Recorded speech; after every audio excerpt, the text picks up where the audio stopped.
In this lecture, we will consider some special classes of graphs.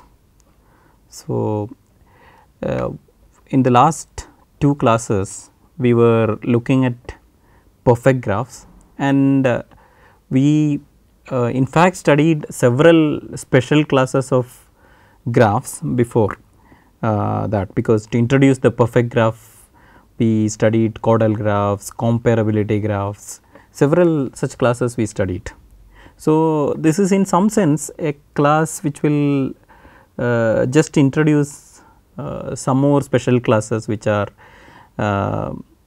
not yet covered, and because I think that it is a good idea to have some awareness of these classes, these graph classes. So, when you do graph theory, and so if you want to, if you are interested in doing research in graph theory, because so this is just a preliminary introduction of some of these things. So, here is one graph class which I want to introduce, which is the permutation graphs.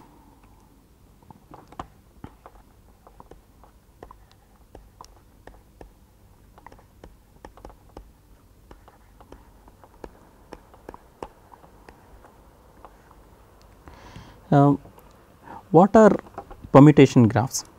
So, consider as permutation, say suppose 1, 2, 3, 4, 5, 6, this is a permutation, right, or you can say 1, 3, 2, 5, 6, 4, it is another permutation, or 3, 4, 5, 7, sorry 3, 4, 5,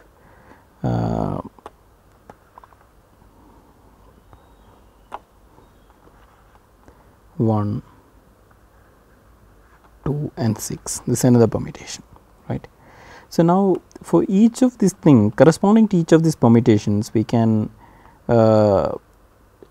introduce a graph like this. Suppose you consider this permutation, namely 3, 4, 1, 2, 5.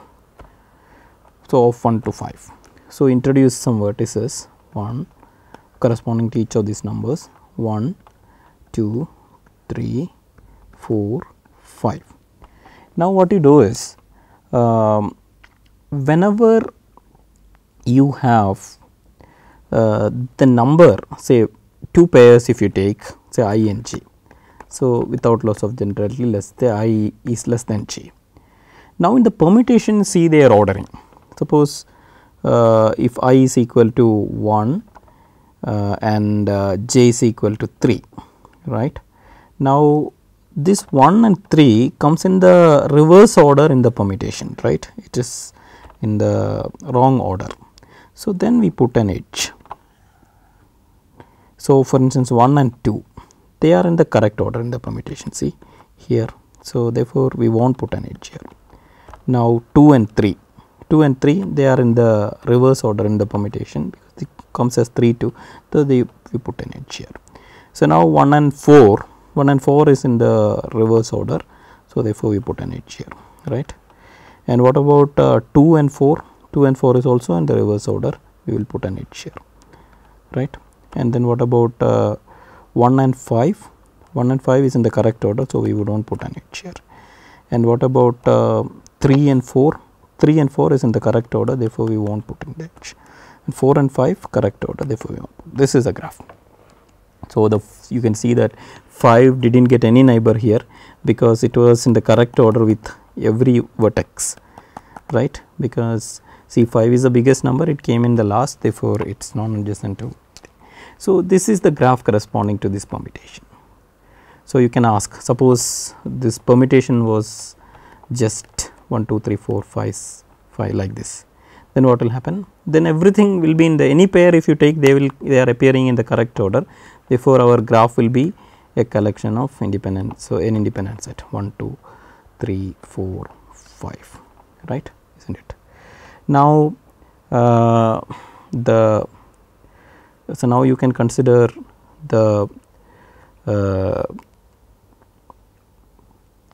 this reverse permutation, for instance 5 4 1 2 3, how will the graph corresponding to that will come? So it will come like this 1 2 3 4 5. Here every pair, any pair if you take, they come in the reverse order. So therefore you will get the entire clique, right, all the edges will be there in the graph, right. Now you can see that if all right, so then so if you get a permutation and if you draw the graph corresponding to that, now if you reverse the permutation and draw the graph corresponding to that, then what will happen? So then naturally if ij was in the correct order in this original permutation, when you reverse it, it will become in the wrong order, therefore then the edge will appear, right. Or for instance if ij was in the wrong order in the original permutation, when you reverse they will become in the reverse order and therefore right order, and then therefore the edge will disappear. So it will correspond to, so when you take a permutation and draw it graph, and then you take the reverse of the permutation and draw another graph. So these two graphs will be complements of each other, right. So what is then, we have this notion of permutation graphs. So the question is, what is a permutation graph? So a permutation graph is a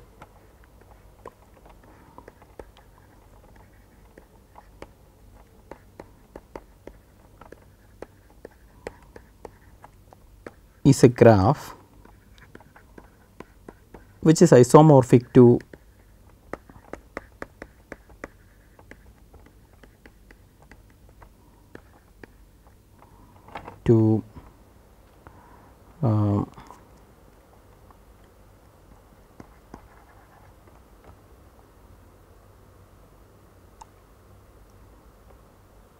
some g of pi, where so g of pi for some permutation pi.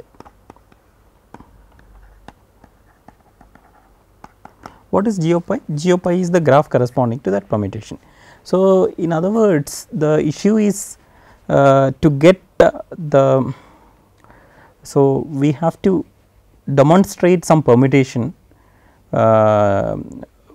So if you want to show that this graph is a permutation graph, if you want to demonstrate a permutation and then show the numbering on the vertices of the graph, say that okay, and then if this is the numbering, and then consider this permutation and draw the graph corresponding to that, then we have this graph should be exactly that graph. So from that sort, we are only saying that it is isomorphic to g of pi for some permutation pi, right. So you should, because you have the option of renumbering the vertices in such a way that it becomes isomorphic to g of pi for some permutation. So this is what is called a permutation graph. Now so this is also known to be a perfect graph, because it is a subclass of, it is known to be a subclass of comparability graph. Is it easy to see that any permutation graph is a comparability graph? So why is a permutation graph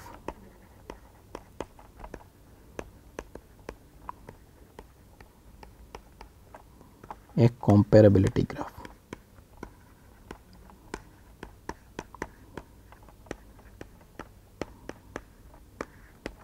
First let us remind what a comparability graph was. So we had discussed it in 2-3 classes before, just before introducing the perfect graphs, we had discussed the comparability graph class.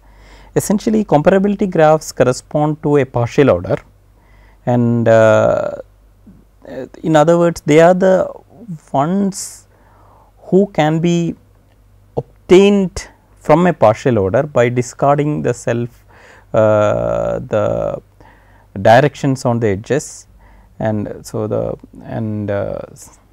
this loops and the directions on the edges. So in other words, it captures which pairs of the set are comparable, right.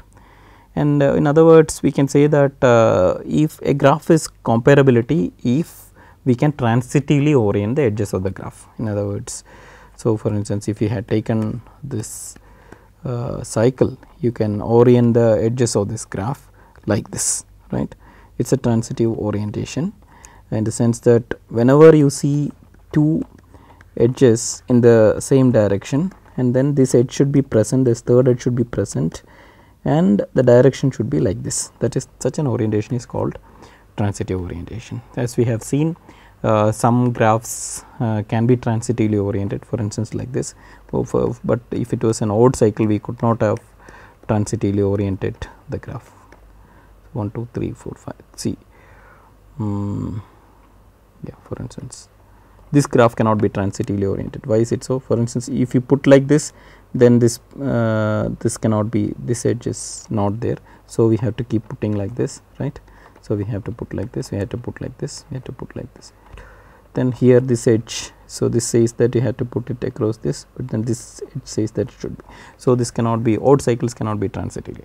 So all these things we had discussed, and now the question is, why is a permutation graph a comparability graph? Can we show that a permutation graph is a comparability graph?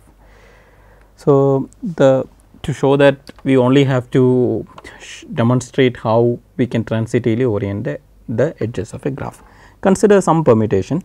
So now suppose it so happens that in the permutation so let us consider I is less than j, and so there is an edge between, these are the two vertices, I is less than j, I, j, k. Suppose you have 3 edges, right, and suppose you decide to orient these two things, then we should show that there is this edge, right, and also the direction on the edge is like this, direction on the edge is like this.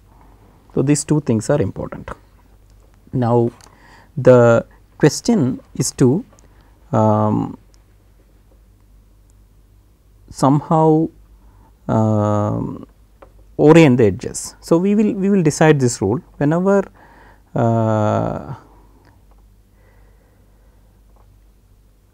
so j is greater than I, let us put the arrow from I to j, right, from, so therefore, so if there are two I, j, k, I j is an edge and j is an edge, so then I less than j less than k should be correct if you follow this rule, right.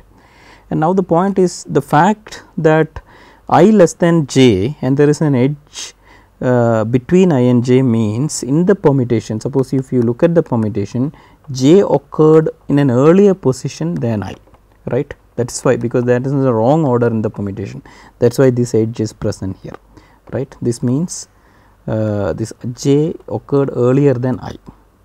Now what about jk edge? K is a bigger quantity than j, but the edge occurred means, so the k should be earlier than j. Now what can I tell about k and I? K is bigger than I, and also there is a edge. So the order of k and I will definitely be reversed, because j itself is earlier than I, so k is even earlier than j, so k is definitely earlier than I. So therefore k and I are in the wrong order, so therefore there will be an edge between them.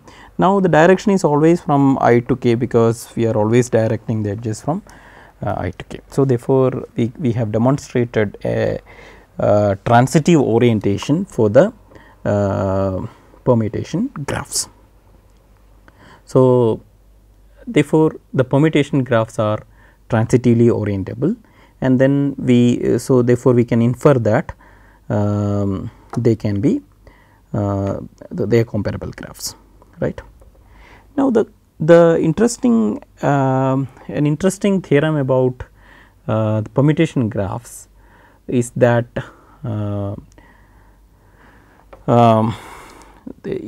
these permutation graphs are exactly the intersection of comparability graphs and co-comparability graphs.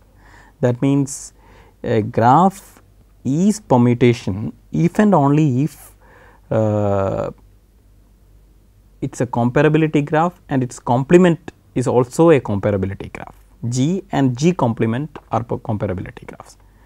Or in other words, if So, the other side is that if a graph is and complement and its complement, both of them are comparability graph, it has to be a permutation graph. So, we write like this, a graph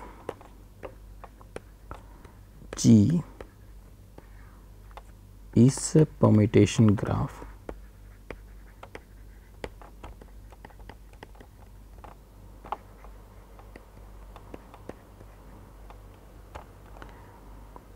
if and only if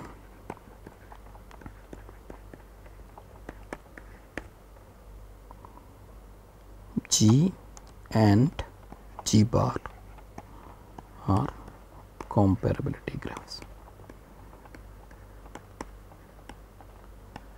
See, from all these things, so what we are saying is that suppose if I write the set of permutation graphs as P, then P is equal to the class of comparability graphs intersection the complements of that, right, co-comparability graphs. So, see, this is, or maybe this is not a correct way of replacing, the essentially co-comparability graphs is what we should write, comparability, co-comparability graphs is what we should write, intersection. So, then now, so we will try to prove this theorem now. So, to prove this thing, we have to prove two sides. First thing is to show that if it is a permutation graph, then it is a comparability graph and its complement is also a comparability graph. This is already we have seen a permutation graph is indeed a comparability graph. What about the complement of a permutation graph?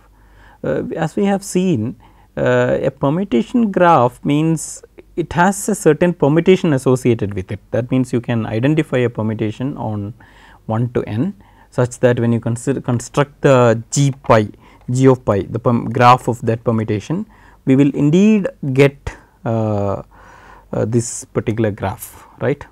And now, what about reversing the permutation and taking the graph? So, of course, we will get its complement. Therefore, the complement of our graph is also a permutation. So, also a permutation graph, and thus it is a comparability graph. So, what we wanted to prove is that if G is a permutation graph, this is the sequence,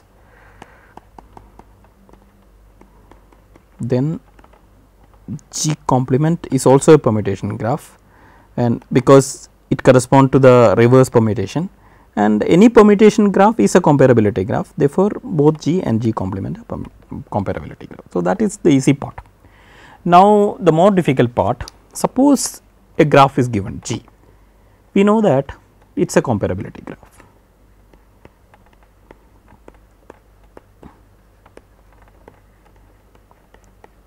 Not only that, we know that its complement is also a comparability graph. Now, we want to show is that G is a permutation graph.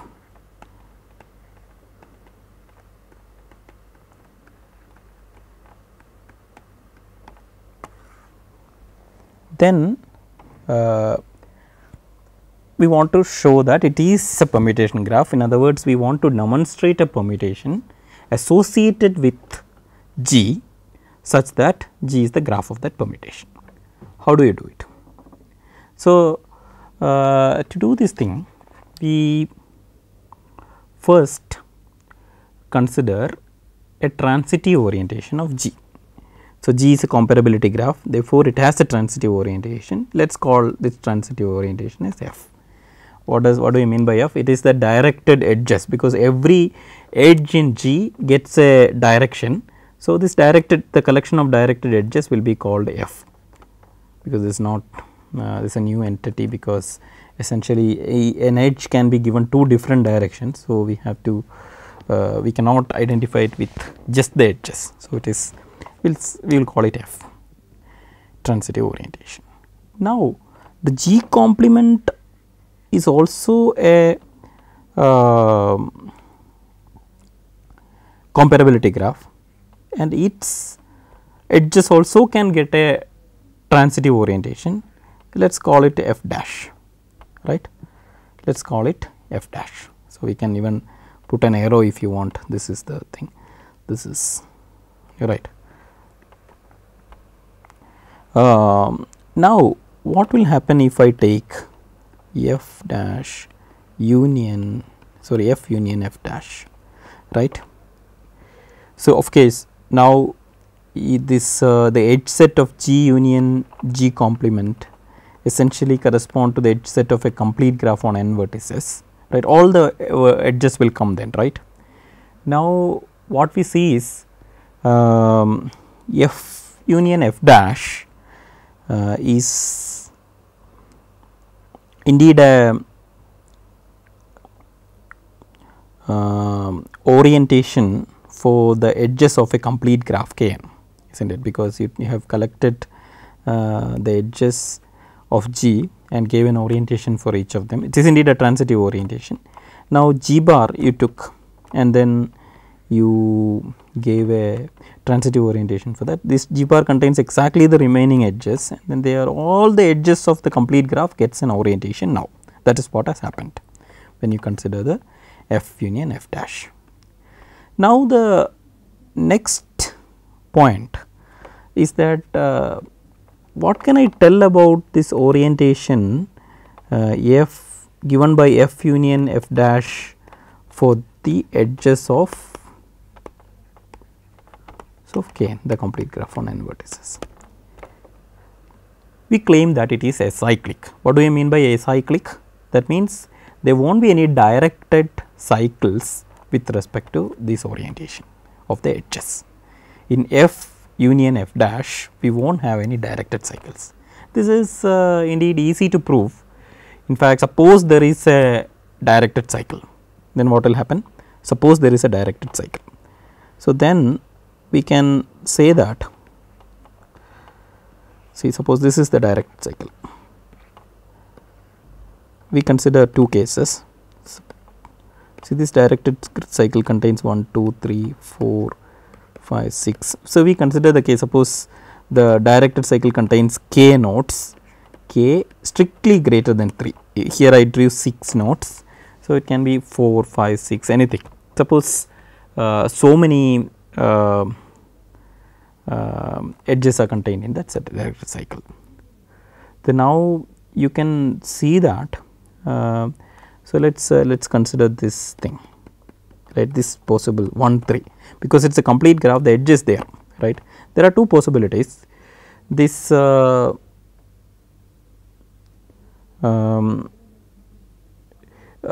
see, suppose there is a cycle, what we can do is we can always ask for, if there is a cycle, we can always ask for the smallest such directed cycle, right, the smallest such directed cycle.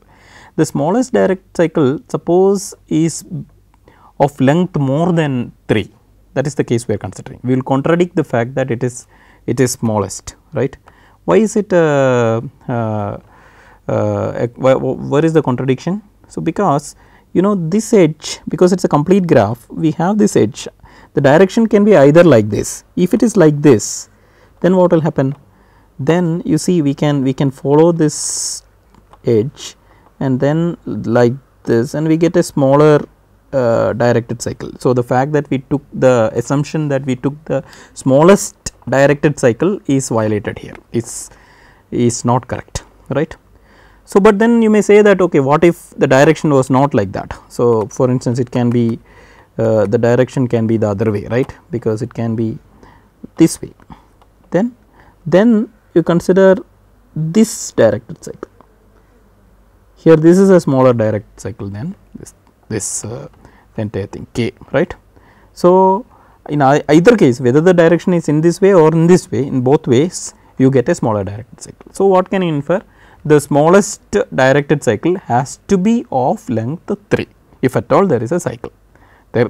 So, then you consider the smallest say directed cycle of length 3, it can be like this. Now, you can ask, there are these 3 edges, let us say A, B, C. Out of that, 2 of them should belong to F, and so at least 2 of them should belong to F. Sorry, F or F dash, one of them. It is not necessary that it should be in F, or it can be in F dash also. At least 2 of them should belong to one group. Let us say without loss of generality, this A and B, because it is the same only, A and B belongs to this group, because the structure is same, because A and B, B and C, C and A, both are two edges one after the other, right. Suppose it is A and B, right, they belong to say F or F dash, whichever one group. Then what happens is, because it is a transitive orientation, this F is a transitive orientation and A and B belongs to F, then A, this one, right, this edge starting from this to this edge should be there in F itself, because it is not possible to give it in the to the complement, the other side, because otherwise how can this be a transitive orientation? We gave directions like this, then this edge also should be present there, and moreover if it is present, the direction should be this way. How can you give the direction the other way, right? So therefore it is a total contradiction here, it is not possible, right. So if you have out of the 3, 2 edges will come to the same group, which is a transitive orientation, the third one also should belong to them, and we have given it the wrong direction, because we have given the circular direction. Transitive orientation says it should be like this, right. So therefore we got a contradiction, and what was our assumption? What did we contradict? Contradict the assumption that there was a cycle. Therefore the resulting orientation F union F dash for the complete graph is indeed a cyclic orientation. Yeah. So we got an acyclic orientation for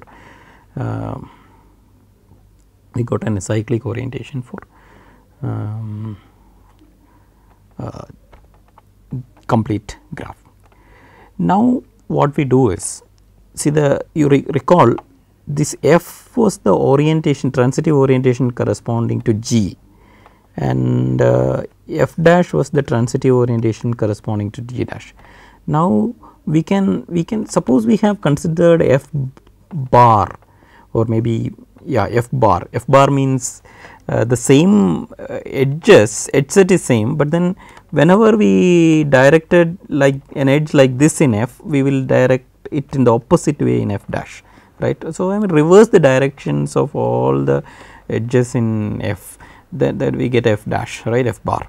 So this is also a transitive orientation of G, right, because it is very clear, because you see, suppose F bar is not transitive, that means that we have something like this. So some 2 edges like this, and we do not have this, right, or it is oriented wrongly. But then if you had reversed, then we will in F you will see this, and this should be present, right. So if this is present in F, in F dash also it should be present, and also the F dash, the direction has to be like this. So sorry, F, the direction has to be like in F, it should reverse and give it the correct form. So it is very easy to check that if F is a transitive orientation, then F bar is also a transitive orientation. In other words, we just reversing all the directions cannot make it non-transitive. So instead of F, we could have taken F bar, and then instead of making F union F dash, we could have considered this union, that means F bar union F dash. So the same arguments will hold, and this will be also a transitive an orientation of Kn, and also an acyclic orientation of Kn, as we have proved, right, because if you again we can consider the shorter cycle and show that the shorter cycle will eventually lead to a contradiction, right. So it our inference is that F bar union F dash is also an acyclic orientation of Kn. So what is good about this acyclic orientations? So then we can order them in such a way that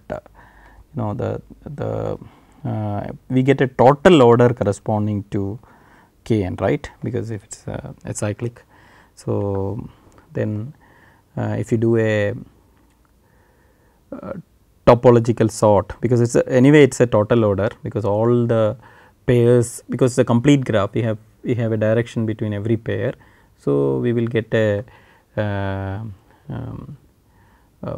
because it is acyclic also, we can also order them in such a way that there is it becomes a total order, right. Now what we can do is, because it is a total order, what we can do is with respect to the first one, the corresponding to F union F dash, we can create an ordering, a permutation, right. So such that we can call it say the ordering n of, right. So, maybe we can use another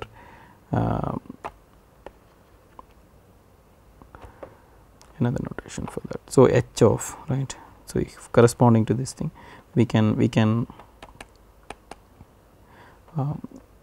so what we do is we go to the graph, right, the complete graph, and look at a vertex numbered I, right. So, the initially we have a number I, we are going to renumber the vertices now. So, the in such a way that we will look at the incoming edges of it with respect to this orientation, because this is incoming edges of it, right. How many edges are coming inside? Suppose there are I edges coming, then we will say make it, for instance, initially we will see a 0 edge, right, because see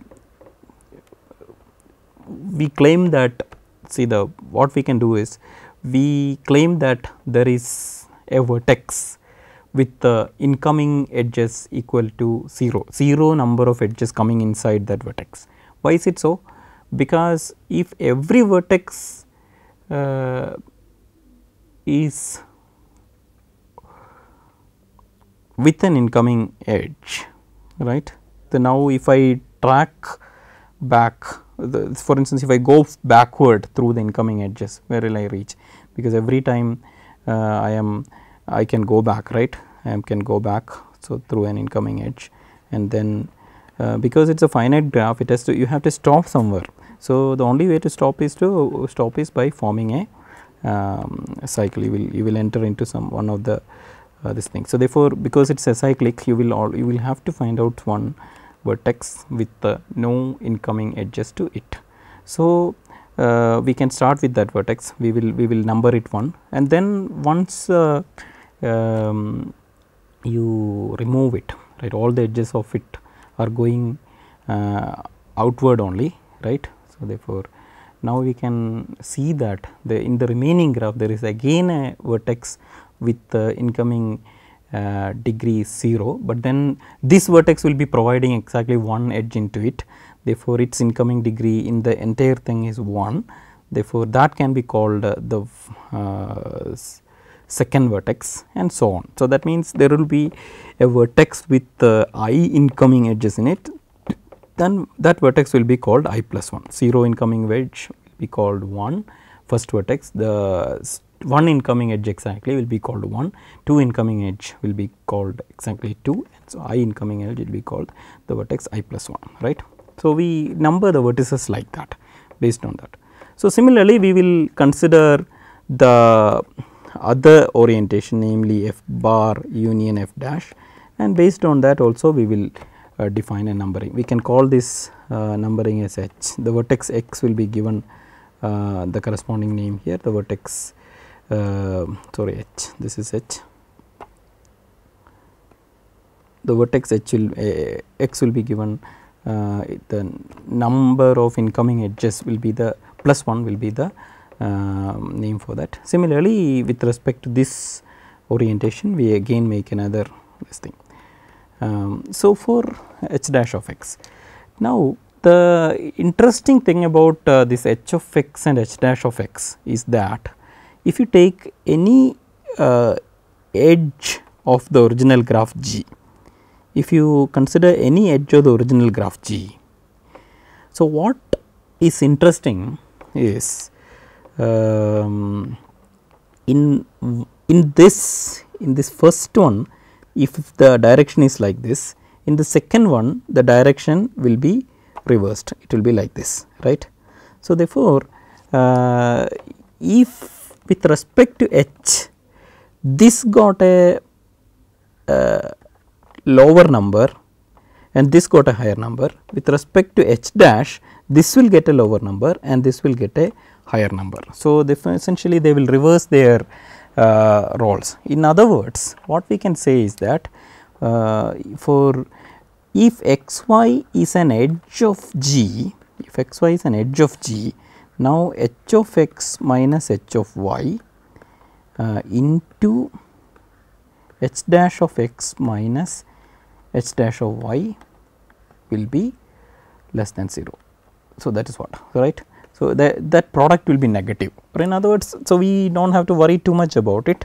So, essentially what we are trying to tell is whenever x and y, if x is greater than y in one of them, the values corresponding to x and y is such that h of x is greater and than h of y in the first one, then the order will reverse in the other one. So, so therefore, when you just put h of x minus h of y into h dash of x minus h of y, h dash of y, we will get a negative value, right. So, now we will construct the permutation like this.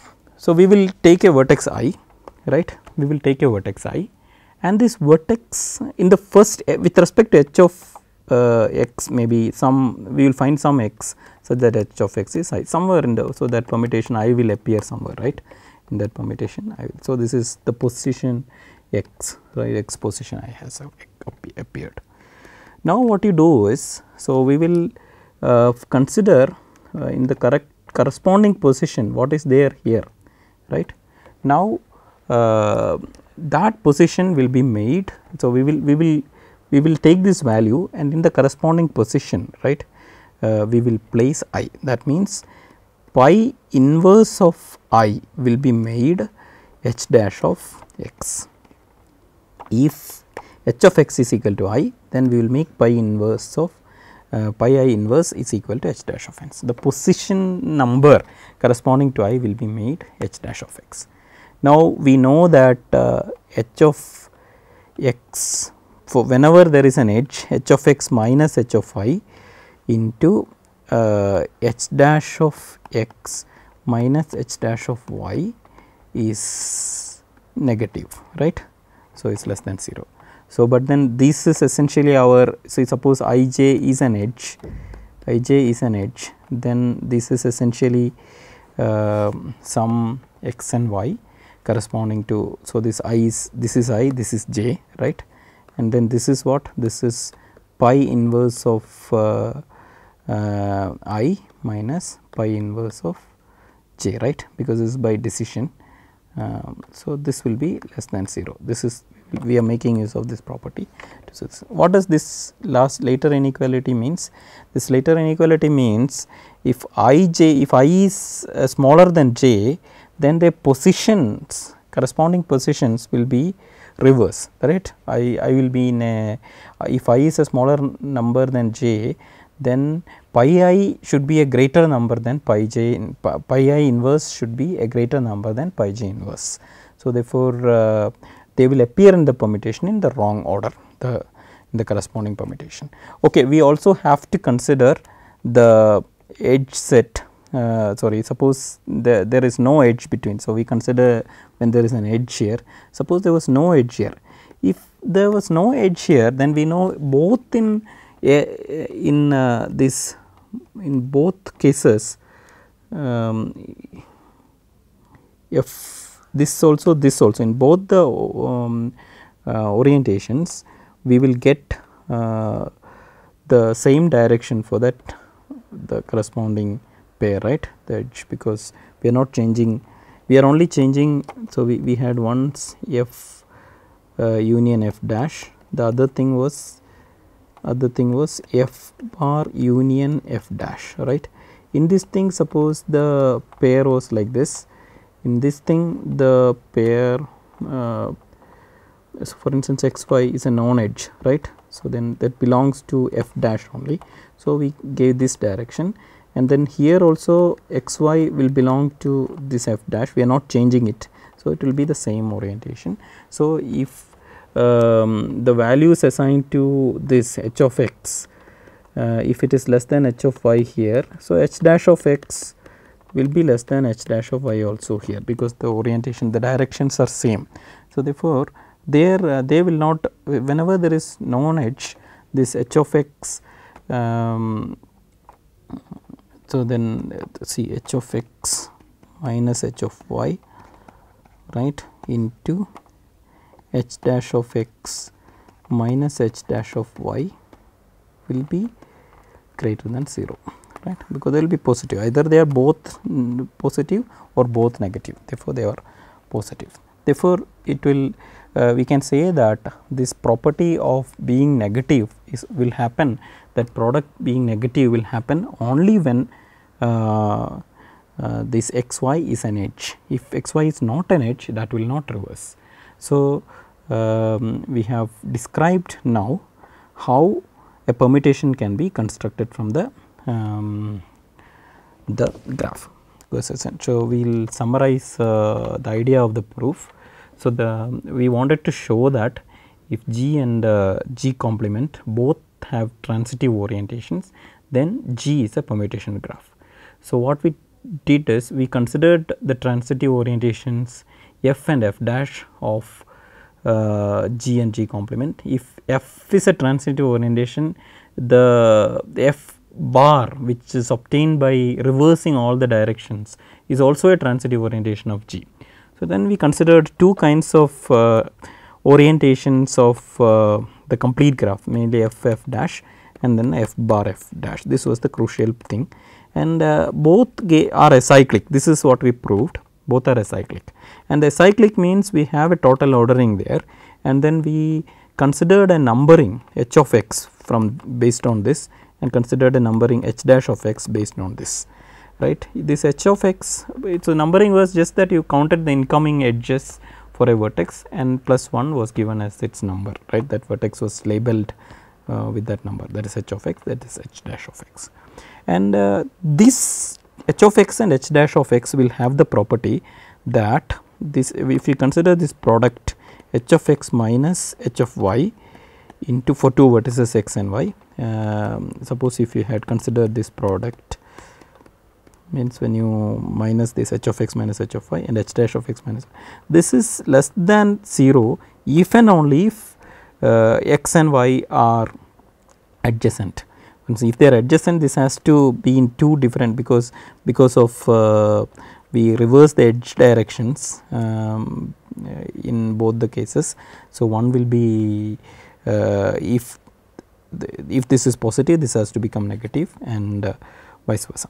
Similarly, so if there is no edge, then both will have the same parity. Therefore, if this is negative, this also will be negative. If this is positive, this is also negative positive. Therefore, that will be positive. So, then based on this h of x and h of y, we constructed a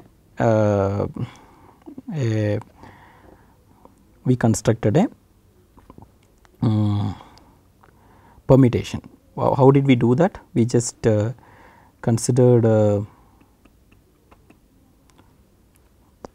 for every vertex I, for every I we looked at for which x is h of x equal to I, right, and then we placed I in the permutation in the which position, by inverse I is equal to h dash of x. In we looked at the permutation h dash of x in that x position, whatever values you in that was the position number corresponding to I, and then you see because of we immediately get this this thing that pi I inverse minus pi j inverse into I minus j is less than 0 if and only if I j is an edge, right. So, therefore, this means that the whenever I j is an edge, I and j come in the reverse order in the corresponding permutation. Therefore, it is a permutation graph. So, this is, so we conclude the permutation graphs with this thing, right. Now, so we will consider some other graph classes also. So, this is maybe I will just give you a quick overview of things. So, one graph class we want to consider is the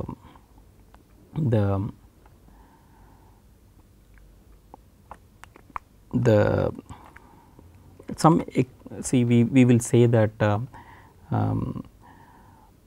generalization of interval graph. Interval graphs are very important class. Therefore, people have tried to generalize in various ways. So, in this 15 minutes what I will do is to introduce a concept which tries to generalize the interval graphs. So, because again this is a, see, as we know, interval graphs are the intersection graphs of intervals on the real line, right. So, this is because we saw that each vertex is associated an interval on the real line. Whenever two vertices are adjacent, we put an edge between them, otherwise we do not, we put an edge between them. That is the meaning of intersection graph of intervals of on the real line. Now, suppose you want to, instead of considering intervals on the real line, what if I want to consider rectangles on the plane. For instance, I want to associate with each vertex a rectangle, axis parallel rectangle on the plane, such that two axis parallel rectangles intersect if and only if they those two vertices are adjacent. This is called a rectangle graph. In fact, if a graph can be represented like this, it is called a rectangle graph. Interesting. For instance, if you take a cycle, you can represent it like this, 5 cycles. See, so this is a 5 cycle. So, what you do, this is 1, this is 2, this is 3, this is 4, this is 5. So, corresponding to each vertex, we are placing an axis parallel rectangle, and then we are allowing them to intersect only when there is an edge between this. For instance, here 1 and 2, here is an intersection between this thing, but because 1 and 2 are adjacent with each other, right. And similarly, 2 and 3 are made to intersect because they have an intersection between them. Now, you can see that this is a kind of generalization of interval graphs in the following sense. So, because this interval graphs are intervals on one dimension, because these rectangles, for instance, if you take a rectangle, it can be seen that an interval is growing. For instance, it's a Cartesian product of two intervals. For instance, this is one interval. If you consider this interval, so it's a Cartesian product of intervals. So, this can be considered as a two-dimensional interval, right? Because so if you give this interval and this interval, they are Cartesian product. So, this is the corresponding interval, right?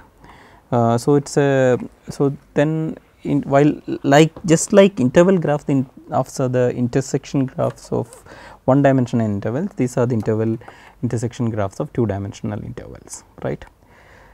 Now, you can ask this question. So, fine. So, we know that there are interval graphs which cannot be represented as the intersection graph of one dimensional intervals.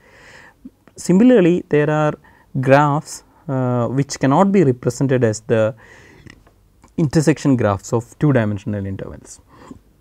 Can you quickly find out one graph which cannot be represented as the intersection graph of two dimensional intervals? So, this is one interesting question. So, you can see like this. To study this thing, and we need some kind of model. So, suppose you consider a rectangle graph. This is a rectangle graph, right.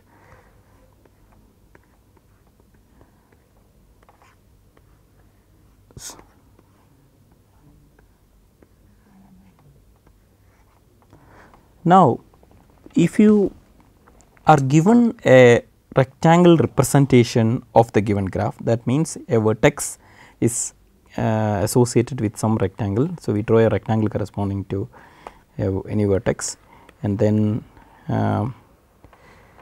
and whenever they are adjacent, we have to make the rectangles intersect. Now, we can create two interval graphs from this thing. So, what we do is we project these rectangles to the corresponding axes. So, this is one, the corresponding to this, right. This is the third interval. So, So, if you take the projections of the for each rectangle into the corresponding axes, then what will happen is we will get an interval graph corresponding to that. Suppose this is a vertex u, when you take the projection you will get an interval corresponding to u, right, I u. Similarly, when I take the projection of this thing, you will get an interval corresponding to V I V, we can say, right. Now, you can see that whenever these two boxes here, rectangles here intersect, the corresponding projections also should intersect, right. So, therefore, whenever there is an edge in this rectangle graph, in the interval graph we obtained by taking the projections also should have the edge. So, but when there are no edges between them, for instance between this box and this box there is no intersection, therefore, the corresponding vertices will not have an edge between them. Now, if you take the projection, then also it is not guaranteed that then it is not guaranteed that they are again non intersecting, because these two projections are intersecting. So, what we can say is that the interval graph we obtain by taking the projections of these rectangles is indeed a super graph of the given rectangle graph. It is not actually the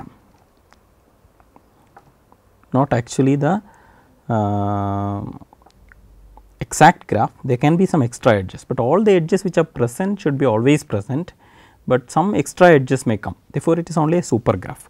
Similarly, if you had taken the projection to the y axis, you would have got another super graph. So, the interesting thing, so for instance, suppose G1 is the interval super graph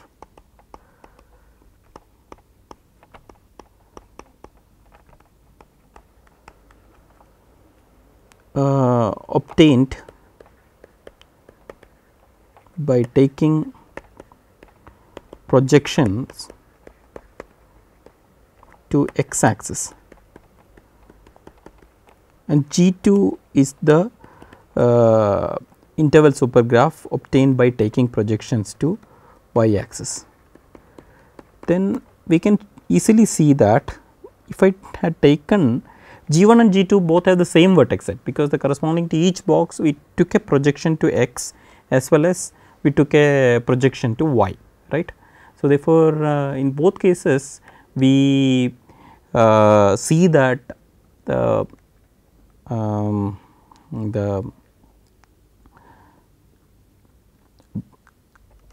is a projection corresponding to one vertex, there is a box corresponding to one vertex, and therefore, when you project there is a projection corresponding to. So, it is on the same vertex set, G1 vertex set of G1 equal to vertex set of G2 equal to vertex set of G. But on the other hand, if you consider the edge sets, we can easily see that the edge set of G is equal to the intersection of the edge set of G1 and the edge set of G2. To see this thing, we have already observed that EG1 and EG2 both are supersets of EG, right, superset of EG, isn't it. So, because whenever there is an intersection, we anyway get that. Now, if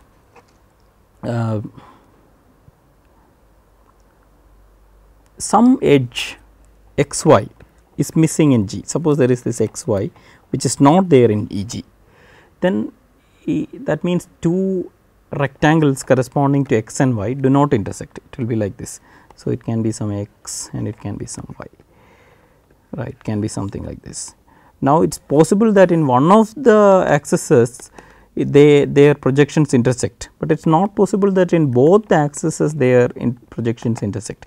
In both axes if their projections intersect, then the rectangles themselves have to intersect, because the rectangles are the Cartesian product of these projects. It is very easy to see that if there is a common point in both the projections, then their Cartesian product have to intersect. Therefore, we can easily see that in either G1 or G2 will be such that either G1 or G2 will be such that where